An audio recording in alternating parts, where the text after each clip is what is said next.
Alright, today let's begin our monitoring module, that is will be monitoring our data ingestion.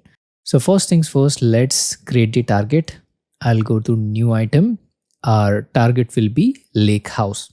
Let's click on lakehouse. Let's give a name lakehouse monitor. Let's click on now create to create a lakehouse. Alright, our lakehouse is ready. I'll duplicate this tab and create a pipeline now, which we need to monitor for data ingestion. So first things first, I'll go to my workspace. Then I'll go to new item. Let's select here pipeline. I'll click here. Let's give a name pipeline monitor. I'll click on create to create the pipeline. And here let's practice with some sample data, because our overall task is to monitor the data ingestion, right? So here we got the lake house, which we need to select for to use this as a template. I'll click on browse all here, and here under the catalog, one lake catalog, I'll select my lake house monitor, which I have just created a few moments back. I'll select use this template.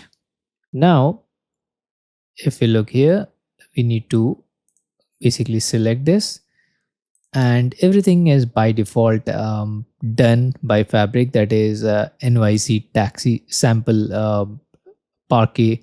Those are configured by default, but destination, please note, if you want in a file you can type it, but I want in the form of a table.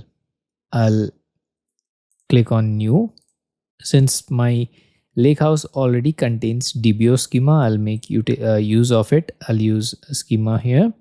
I'll name something like taxi table. I'll click on create. Looks good. And now we basically need to run it. Everything looks good. If I validate here, our validation looks good. I'll just now save and now run. So here our task begins for this module, that is we need to monitor. So in the output here, if we look, the pipeline status is now queued.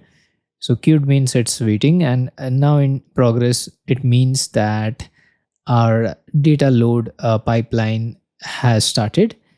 So data is now moving to our lake house, and soon our dbo.taxi table will get ready, and we can monitor the duration as well. It will increase and refresh from time to time, which we need to monitor.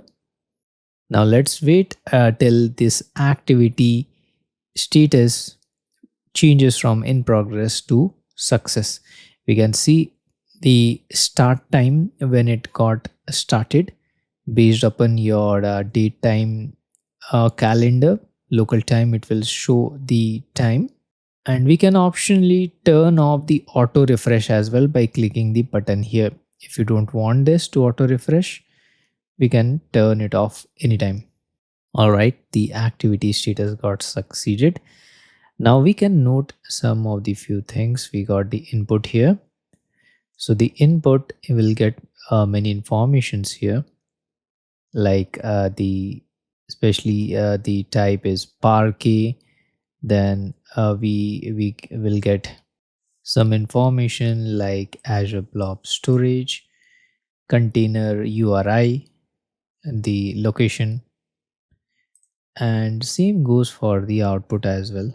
So files read, the files written.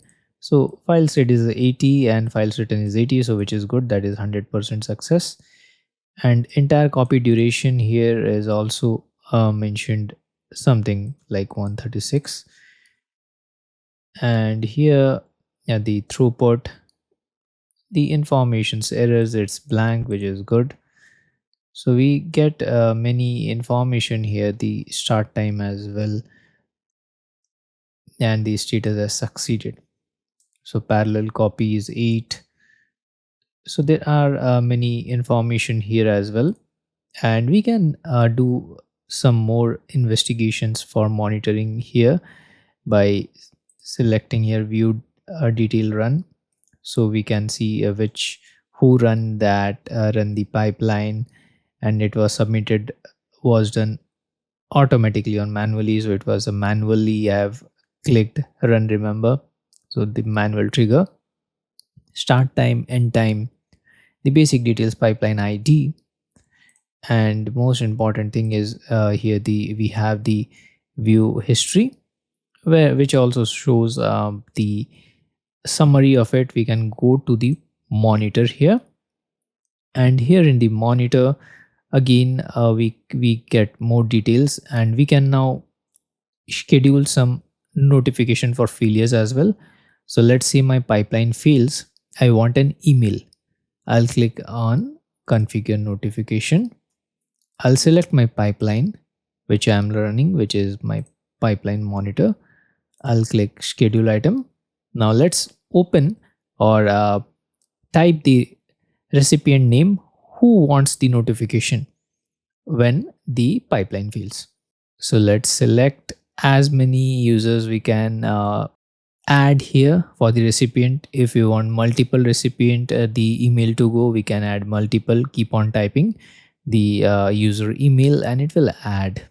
Now let's click on select. Now here if we can see it shows these people will receive notification email when schedule run fails.